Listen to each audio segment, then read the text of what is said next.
Yun, start recording mga kalapid. Welcome sa isa na ng mga reaction video. Bad trip. Ayun, bad trip mga kalapid. Kanina, nakamotor kami, may angkas ako, papunta kaming Commonwealth, may kukunin kaming gamit. Siyempre, mas madali magmotor para walang traffic, lalo na ngayon, Sabado. At magpapasko, ayan na, simula na ng traffic. Diba? Ano nangyari? From pagpasok mo ng Commonwealth, papunta ka ng galing kang Fairview, Commonwealth, papunta ka ng Circle, may markings doon na may motorcycle lane, di ba? Pero yung motorcycle lane doon, hindi nakakapag-drive ng sarili nila yung mga motorsiklo doon kasi may mga sasakyan din na nangaagaw ng ng espasyo doon sa gumagamit exclusive para sa motorsiklo, 'di ba? Ngayon eto. Pagdating ng batasan, mag-U-turn ako. Mag-U-turn ako ng batasan. Siyempre, kailangan ko na umalis ng motorcycle lane. Eto sumusunod ako sa motorcycle lane, pero kailangan ko mag-U-turn. Siyempre, kailangan malayo pa lang, tatabi mo na yung sasakyan mo para makapag-U-turn ka, signal ka na ng pa-left para makapag-U-turn ka. Dahil sa bibilis ng mga sasakyan na na wala sa motorcycle lane, di ba? So, malayo pa lang, ka na, sisenyas ka na para makapasok ka na dun sa U-turn. Hindi yung nandun ka sa motorcycle lane, putang ina, pag U-turnin ka, di ba? Pinara ako ng isang doon. Pinara ako ng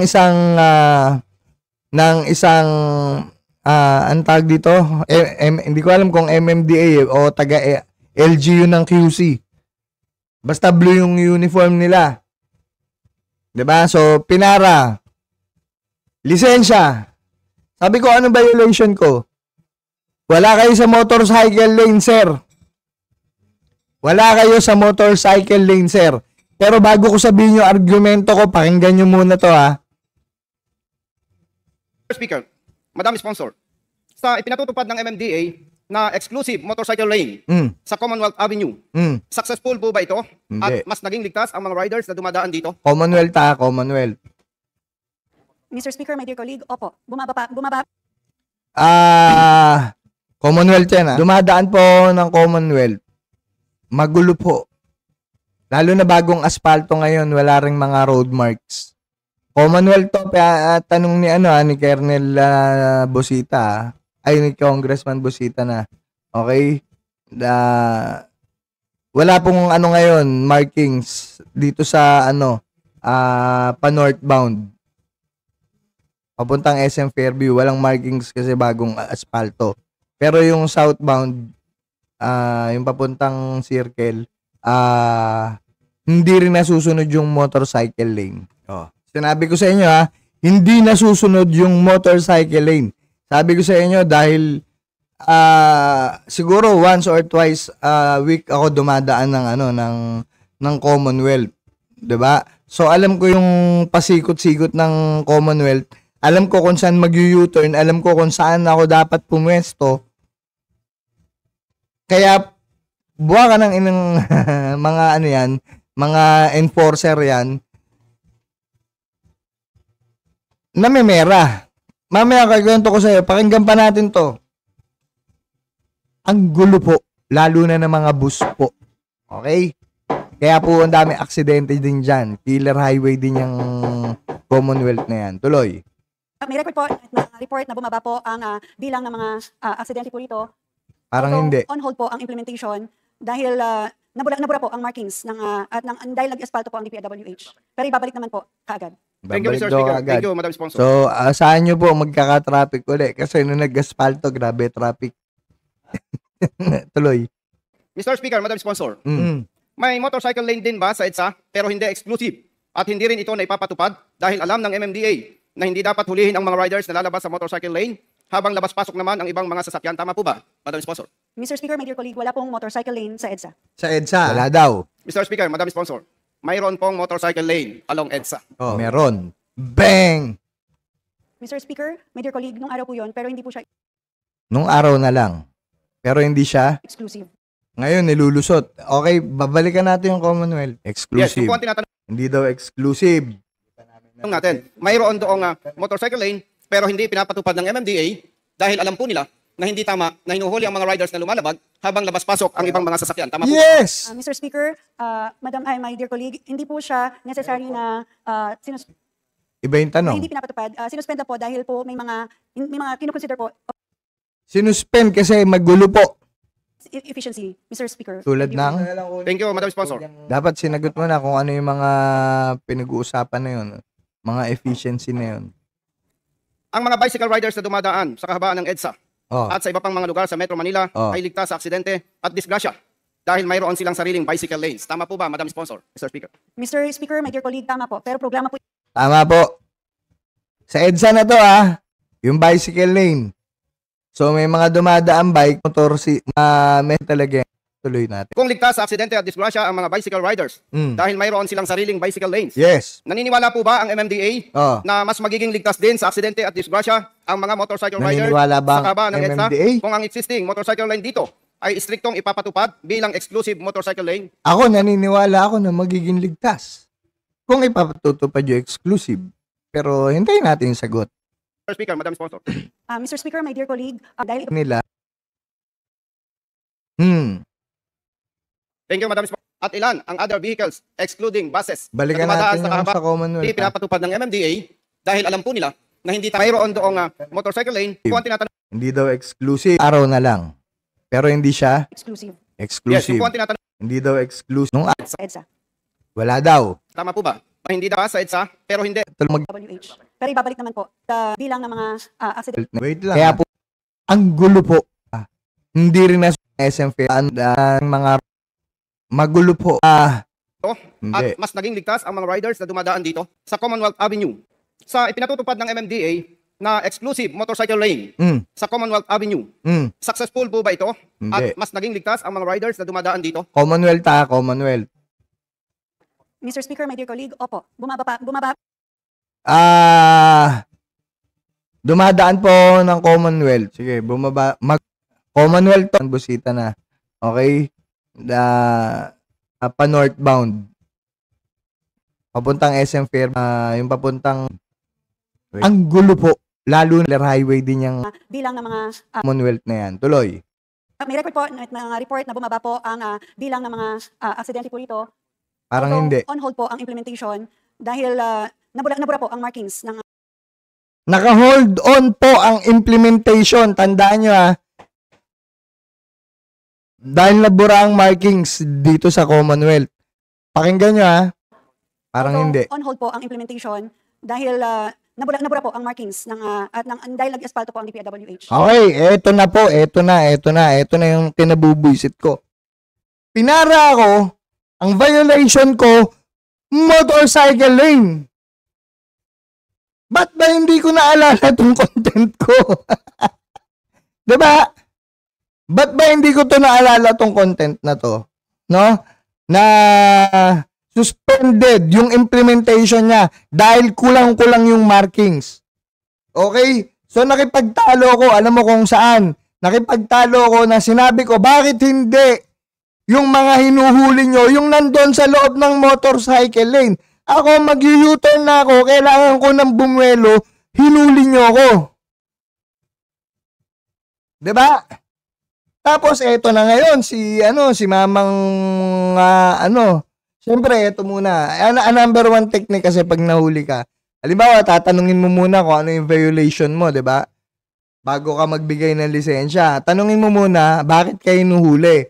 So, anong violation? No? Halimbawa, yon sinabi, motorcycle lane, sir. Hindi kayo nakaano sa motorcycle lane. Which is, hindi naman pala na ini-implement ngayon.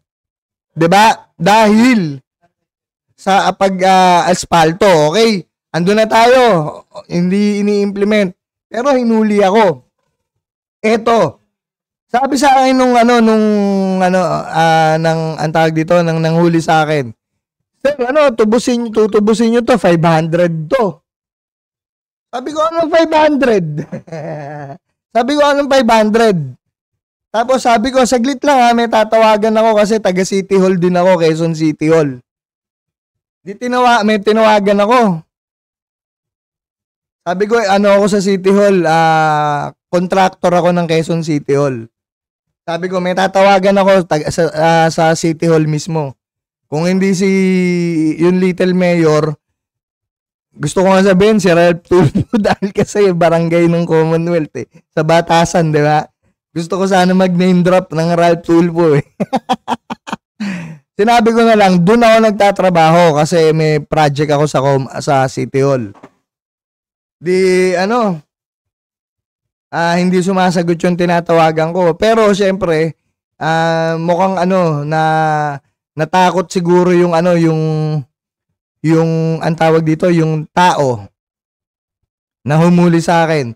Bakit? City Hall na yung tinatawagan ko, mabubuking pala na na walang ang tawag dito, na walang hindi pala dapat ipinapa-implement yung paghuli ng motorcycle lane, 'di ba?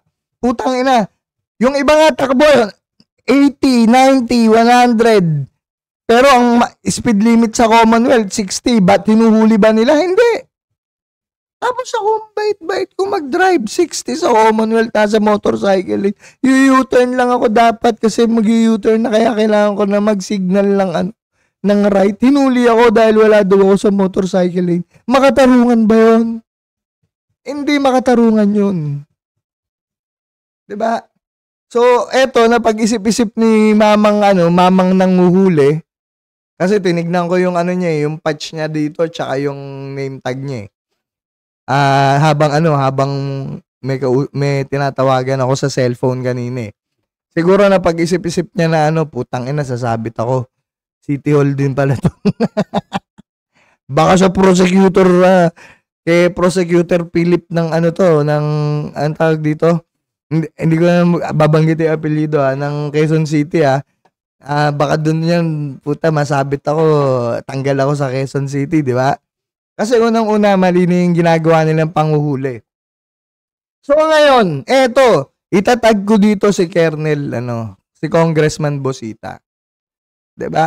Kasi nanguhuli sila ng ganon. Hindi pala pinapatupad yung batas nila ngayon dahil suspended, pero nanguhuli sila. Pero yung mga overspeeding, hindi nila hinuhuli. Anong tawag dun sa mga mother F na yun, 'di ba? Anong ginawa? Sige sir, ito na yung lisensya nyo. Diretso na po kayo doon, mag-ingat kayo. Ay, anong sasagot ko? Di salamat na lang. Diba? So, hindi po ako 10 years po yung validity ng lisensya ko. Mamantsahan niya. Pagka nagpapadrive na ako ng kotse, hindi ako nagdadrive dahil ayoko mahuli. Nagdadrive, nagbabayad po ako na magdadrive. Kasi gusto kong maganda yung ng lisensya ko.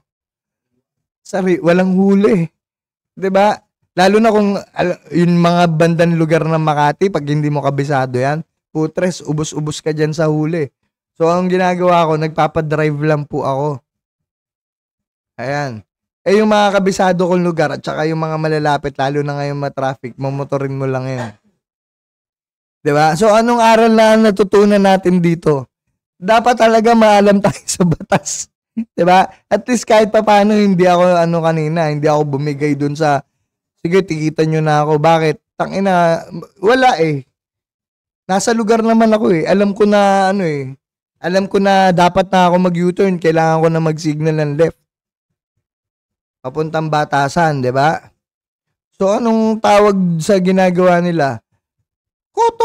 Kotong enforcers, hulid up.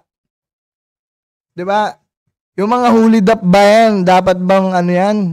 Kinukonsinte? Sinong namamahala dyan? Ayokong tirahin yung Quezon City ba? Magalit yung kaibigan ko. Sino ba namamahala dyan? 'Di ba? Anong batas ang dapat sundin dyan? Kawawa naman yung mga katulad ko. Nahuhulihin nyo ng nasa tama naman. Tapos dahil kailangan mo lang mag-U-turn at aalis ka na sa motorcycle lane, ang violation mo, motorcycle lane. 'Di ba? So kayo mga kalapit ako, meron din kayong mga experience sa ganyan, is ibahagi nyo rin dito. At mag-comment kayo tungkol ko anong masasabi nyo sa ginawa sa akin. Ang aking karapatan ba ay natapak-tapakan? Diba? Iba talaga pag, yun sinasabi ko, iba pag may alam sa batas. Buti nga, hindi ko pa to naalala. Kung naalala ko to, kawawa sa akin yun. Baka putang ina, ay, Diyos ko. Tapos tumawag sa akin yung tinatawagan ko after nung nahuli na ako. After nung nakaalis na ako, saka palang tumawag. Ano nangyari sa'yo? Ganyan. Tapos na, okay na, sabi ko. Sinabi ko na lang, empleyado ako dyan sa sa City Hall. May kontrata ako dyan sa City Hall. Kaya pinaalis na ako. Meron naman po. Meron naman talaga. Okay. Nangongontrata po yung mga project, di ba? So, yun lang mga kalapid. Comment na lang kayo dito, paki-like po yung video natin. Para syempre, yung algorithm natin tumaas, di ba? So, yun muna mga kalapid. Maraming salamat po. At kahit na bad trip ako kanina, it's a beautiful life and stop recording.